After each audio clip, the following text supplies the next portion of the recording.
কি ব্যাপার সভাকবি? গোপাল, কি কপাল! কেন, কি হলো? অনেক কথা আছে, বলবো, এখন চলো। পণ্ডিত মশাই ঘরে আছেন? আরে কি ব্যাপার? এসো গোপাল, আসুন আসুন সভাকবি। মন্ত্রী মশাইয়ের কথায় আপনার গুপ্তধন আপনি মহারাজকে দিয়ে দিলেন? গোপাল, আমি তোমার আর মহারাজের প্রতি খুব কৃতজ্ঞ। আমার ঘর হচ্ছে মহারাজের অর্থ সাহায্যে, আমার আর কিছুই চাই না। গোপাল ঠাকুরপো, ধরে নিয়েছি, গুপ্তধন পাইনি, বেশ মিটে গেল ঝামেলা। মিটে গেল ঝামেলা, গুপ্তধনের মামলা। না না না, এত সহজে তো আমি ছাড়বো না। মন্ত্রী মশাই, আপনি যদি ডালে ডালে যান, আমি যাই পাতায় পাতায়। গোপাল ভাই, পণ্ডিতের ঘর সত্তর। পণ্ডিত মশাই, তাহলে চলুন, মাথা বাঁচাতে আপনার ঘর। আরে বাস, আমিও ছন্দ মিলিয়ে দিলাম। বাবা, কি মজা! খুশি হলেম ভারী। বেশি কথা না বলে এখন চলো, তাড়াতাড়ি চলো না। তাহলে সেনাপতি, চলো আমার বাড়ি, একটু ভিজতে হবে, এই যা। চলুন, ঘরের মধ্যে ঢুকে ভেজার চেয়ে চলতে চলতেই ভিজি। একদম ঠিক বলেছ, চলো চলো।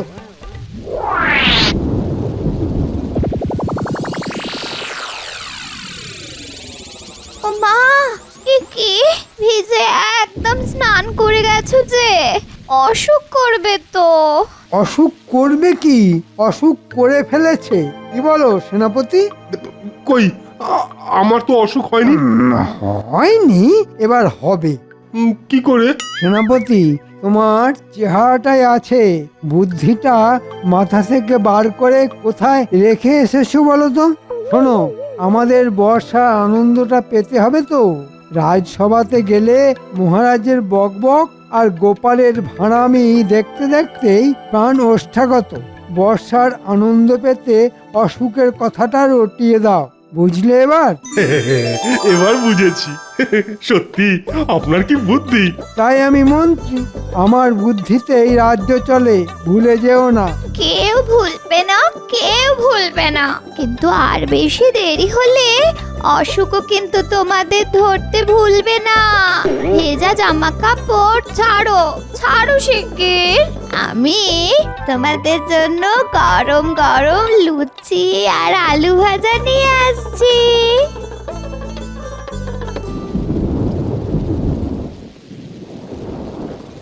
একটু পরে জল থই থই করবে।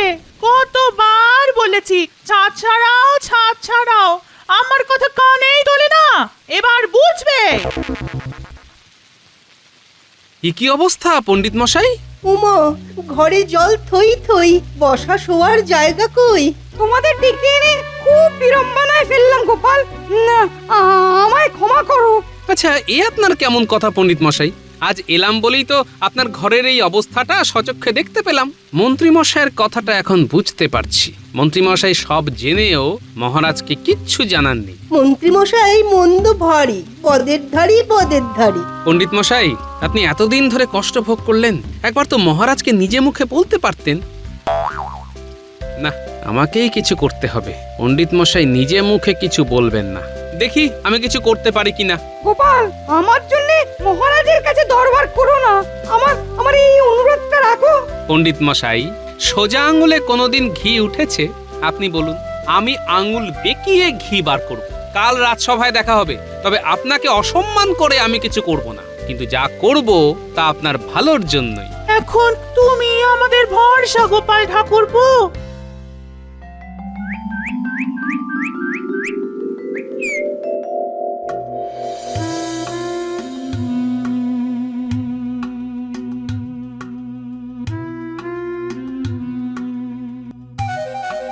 প্রণাম মহারাজ। মহারাজ, আপনাকে এত চিন্তিত লাগছে কেন? আচ্ছা গোপাল, রাজ্যের কাজ কি করে চলবে বলো দেখি। কেন মহারাজ? কেন আবার?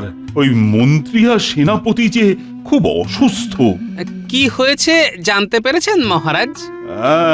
ওই রক্ষীকে খবর নিতে পাঠিয়েছি, ও এলেই জানতে পারবো। প্রণাম মহারাজ। বলো বলো রক্ষী, কি খবর?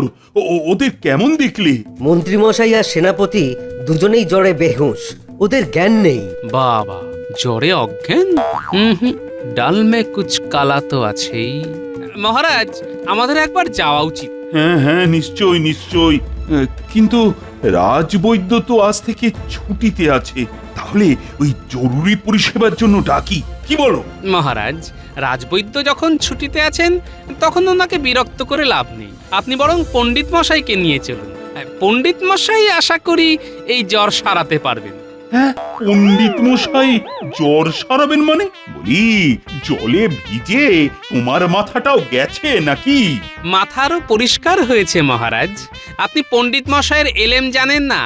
আমার গিন্নির হাড় মর্মর ব্যথা একদম সারিয়ে দিয়েছেন। হ্যাঁ, হাড় মড়মড় ব্যথা? সেটা আবার কি রকম ব্যথা? এই তো প্রথম শুনলাম তোমার কাছে। আরো কত কি ব্যথা আছে মহারাজ, তার কতটুকুই বা জানি আমরা। কি বলুন পণ্ডিত মশাই? গোপালের খেলা শুরু হয়ে গেছে, কোথায় থামবে কে জানে। তবে গোপালের বুদ্ধির ওপর আমার বিশ্বাস আছে। অনেক রকমের ব্যথা আছে মহারাজ। হ্যাঁ, তা না হয় বুঝলাম, কিন্তু মন্ত্রী আর সেনাপতির জ্বর সারানোর উপায় কি করতে পারবেন? দেখতে তো দোষ নেই মহারাজ, আগে রুগীকে দেখি, তারপর তো তার ওষুধ। যথার্থ বলেছেন। তাহলে যাওয়া যাক। আরেকটা নিবেদন আছে মহারাজ। আহ, আবার কি নিবেদন? আপনার মন্ত্রী আর সেনাপতিকে সুস্থ করে দেবার পর পণ্ডিত মশাইয়ের ঘরটা নতুন করে গড়ে দিতে হবে, দেশের স্বার্থে। রাজি মহারাজ? রাজি রাজি রাজি।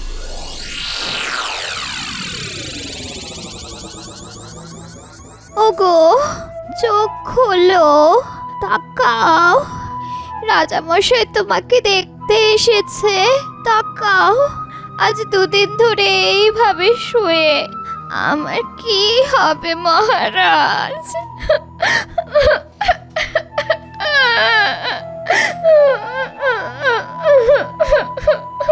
আহ, আরে কেঁদো না কেঁদো না, আমার মনটা তো খুব নরম, তাই তোমার কান্না দেখে আমারও চোখটা জলে ভিজে যাচ্ছে। পণ্ডিত মশাই, ও পণ্ডিত মশাই, আরে শুরু করো চিকিৎসা। মটকা মেরে পড়ে আছে। দেখো বাছাধন, তোমার ভাল্লুক জ্বর কিভাবে চলে যায়।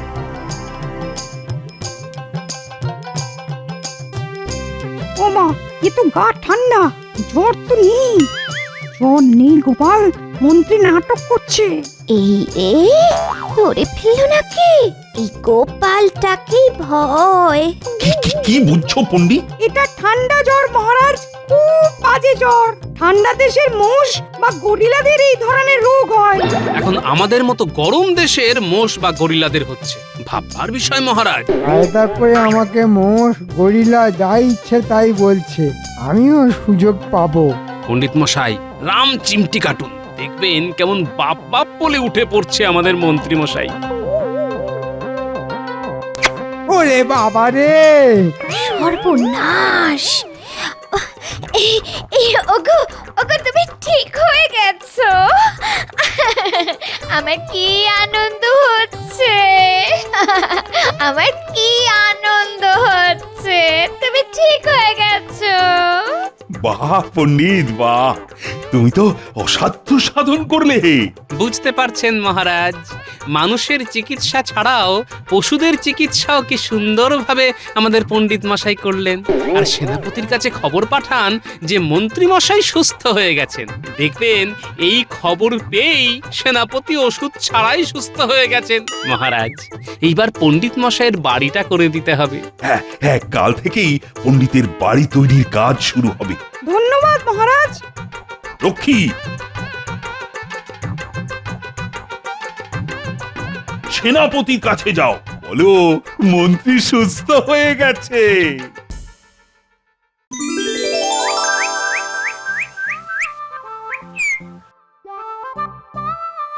এসব সম্ভব হলো গোপাল ঠাকুরপুর জন্য।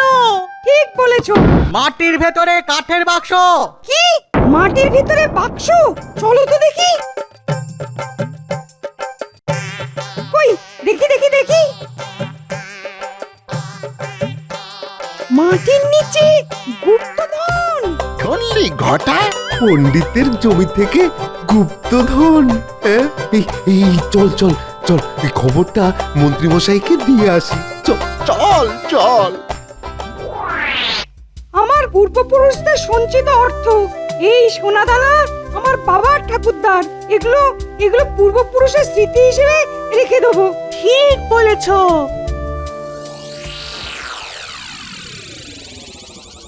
বলিস কি রে, গুপ্তধন? তোরা ঠিক শুনেছিস তো? নিজের কানে শুনেছি মন্ত্রীমশাই। এই গুপ্তধন তো পণ্ডিতকে ভোগ করতে দেব না, আমাকে চিমটি কেটেছিলে। এবার দেখো আমার খেল।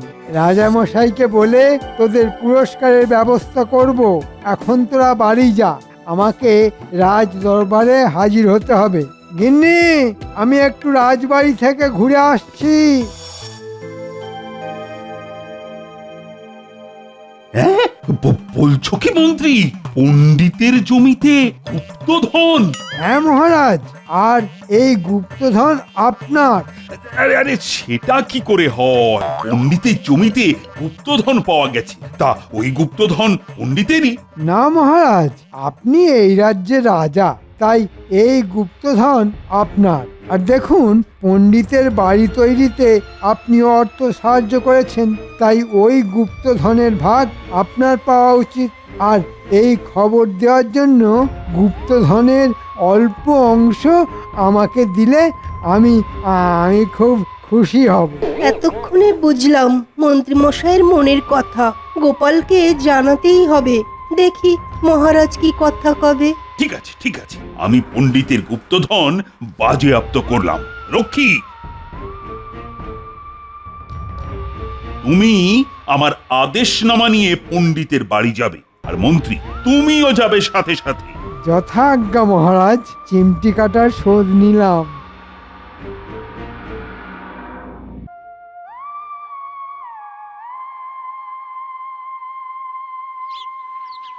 এই গোপাল, গোপাল, ও গোপাল, তুমি কি শুনতে পাচ্ছ?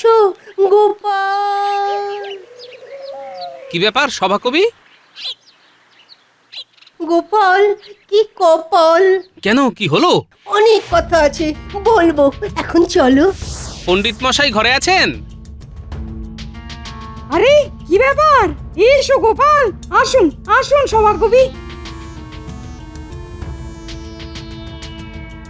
মন্ত্রী মশাইয়ের কথায় আপনার গুপ্তধন আপনি মহারাজকে দিয়ে দিলেন? গোপাল, আমি তোমার আর মহারাজের প্রতি খুব কৃতজ্ঞ। আমার ঘর হচ্ছে মহারাজের অর্থ সাহায্যে, আমার আর কিছুই চাই না। গোপাল ঠাকুরপো, ধরে নিয়েছি, গুপ্তধন পাইনি, বেশ মিটে গেল ঝামেলা। মিটে গেল ঝামেলা, গুপ্তধনের মামলা। না না না, এত সহজে তো আমি ছাড়বো না। মন্ত্রী মশাই, আপনি যদি ডালে ডালে যান, আমি যাই পাতায় পাতায়।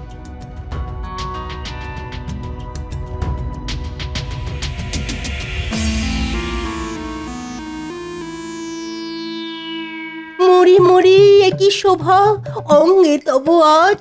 রাজা, আপনাকে লাগছে দারুণ, পরে নতুন সাজ। আমাকে কেমন লাগছে সভাকবি? কাব্য করে বলো। কি বলি আর কাব্য করে? দাঁড় কাকো ময়ূর পুচ্ছ ধরে। বেড়ে বলেছো সভাকবি। হ্যাঁ, মহারাজ, শেষকালে আপনিও? মহারাজ, এটা কিন্তু মন্ত্রী মশাই সঠিক বলেছেন। কোনটা সঠিক বলেছে? ওই কানাকে কানা আর খোঁড়াকে খোঁড়া বলতে নেই। তার মানে আমি দাঁড় কাক? এই দেখুন, আপনি নিজে মুখে স্বীকার করলেন যে আপনি... একটা প্রবাদ আছে জানো তো? আপনি কোন প্রবাদের কথা বলছেন জানি না মন্ত্রী মশাই, তবে আমি একটা প্রবাদ জানি। বলি মহারাজ, বলো বলো বলো, শুনি। অতিবার বেরো না, ঝড়ে পড়ে যাবে। কথাটা মনে রাখবেন মন্ত্রী মশাই।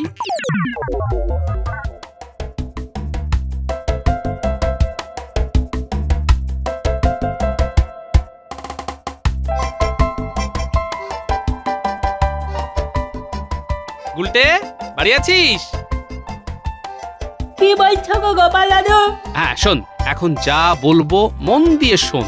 আজ থেকে নাকে রুমাল বেঁধে তোরা জঞ্জাল আবর্জনা জোগাড় করতে লেগে পড়। একই গো গোপাল দাদু, জঞ্জাল সাফাইয়ের জায়গায় জঞ্জাল সংগ্রহ। হ্যাঁ, ব্যাপারটা কিরকম হলো? কাউকে ফাঁদে ফেলতে মাঝে মাঝে উল্টো কাজও করতে হয়, বুঝলি? তোদের সব বুঝিয়ে বলবো। এখন হাতে একদম সময় নেই, আমাকে এখন আবার ওই মণিহারির দোকানে যেতে হবে। মণিহারির দোকান? কেন গো গোপাল দাদু, কি কিনবে? একটা সুন্দর কাঠের সিন্দুক কিনবো। তোরা কাজে লেগে পড়, যত পচা পাঁচকো সব বস্তাবন্দি করবি, ঠিক আছে? আমি সিন্দুক নিয়ে তোদের সাথে দেখা করে সব বলছি। আমি যাবো আর আসবো।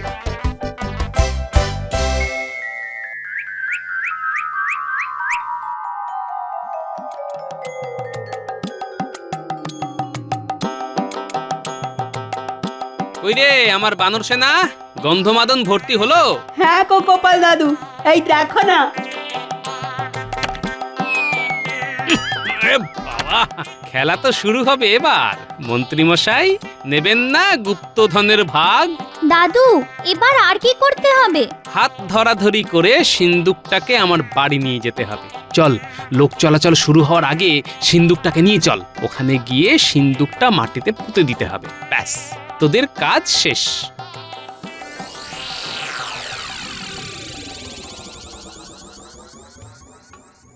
বাহ, খবরটা এক্ষুনি মন্ত্রী মশাইয়ের কানে চলে যাবে। মেঘ না চাইতেই জল।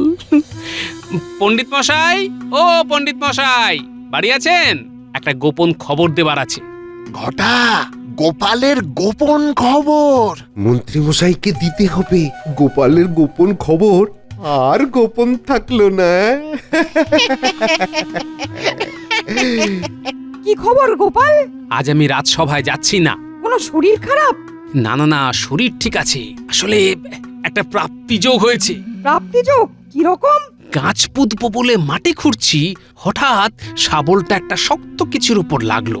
তারপর মাটি খুঁড়ে দেখি, কি দেখলে? একটা সিন্দুক, গুপ্তধন। খবরটা পাঁচ কান করবেন না। যদি মন্ত্রী মশাইয়ের কানে যায় তাহলে আর গুপ্তধন পাবো না।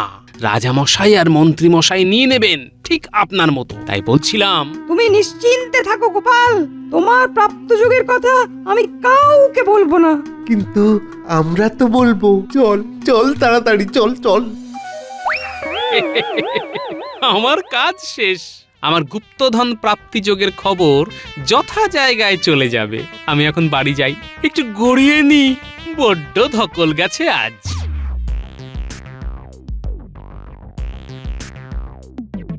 আহা কি মজা, কি মজা, শরীর হবে খাজা খাজা, কি মজা।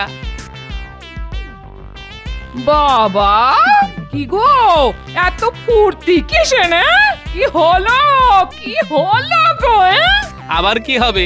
ধর্মের জয় হবে। রাজামশাই সপারিষদ এলেন বলে, গুপ্তধনের টানে। গুপ্তধন? ও, ওই গুপ্তধন?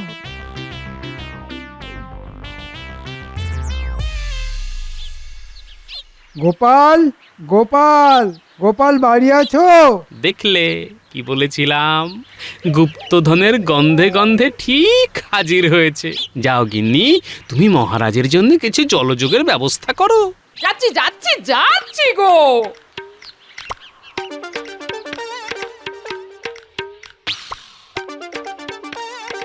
আগে মন্ত্রী মশাই, শুনলাম তুমি গুপ্তধন পেয়েছো। মহারাজ, আমার কাছে একেবারে ঘোড়ার মুখের খবর আছে। বুঝলাম। তা মন্ত্রী মশাই, ঘোড়াটা আপনার কাছে গিয়েছিল না আপনি ঘোড়ার কাছে গিয়েছিলেন? দেখো গোপাল, এইসব কথা বলে কথা ঘোরাবে না।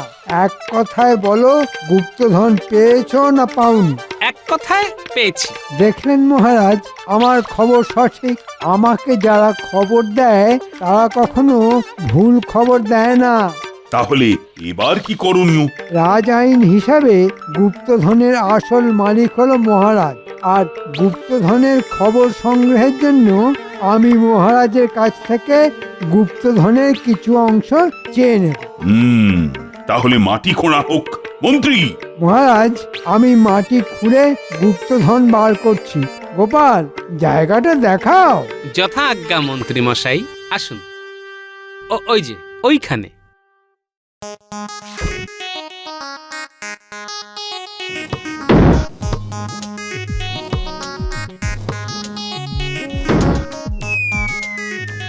মহারাজ গুপ্তধন। ওরে বাবা, বিশাল সিন্ধু, সোনা দানাও অনেক আছে। খোলো খোলো। আর কি ভাবছোটা কি? এই খুলছি। ওরে বাবা, কি গন্ধ রে বাবা। গন্ধমাদন গুপ্তধন। নাকে চাপা দিন মহারাজ। মহারাজ, মহারাজ পালান পালান। মহারাজ, রাজ আইন হিসেবে গুপ্তধন আপনার। গুপ্তধন নিয়ে রাজ আইনকে মান্যতা দিন, আর নয়তো নয়তো আইন বদলান। পণ্ডিত মশাইয়ের জমি থেকে পাওয়া গুপ্তধন যদি আপনার হয়, আইন অনুযায়ী আমার জমি থেকে পাওয়া গুপ্তধনও আপনাদের। কি তাই তো মন্ত্রী মশাই? আমার আমার গুপ্তধন চাই না। আইন আমি পাল্টে দিলাম। যার জমি তারই গুপ্তধন। আমি পণ্ডিত মশাইয়ের গুপ্তধন পণ্ডিত মশাইকেই ফেরত দেব। আর আমাকে ভুল পথে চালানোর জন্য মন্ত্রীকে এই পচা জঞ্জাল মাখবার আদেশ দিলাম। হ্যাঁ, এটাই মন্ত্রীর শাস্তি। কি হলো কি মন্ত্রী, তুমি পচা গন্ধ মাখো। যেমন কর্ম তেমন ফল। গন্ধ মেখে বাড়ি চল।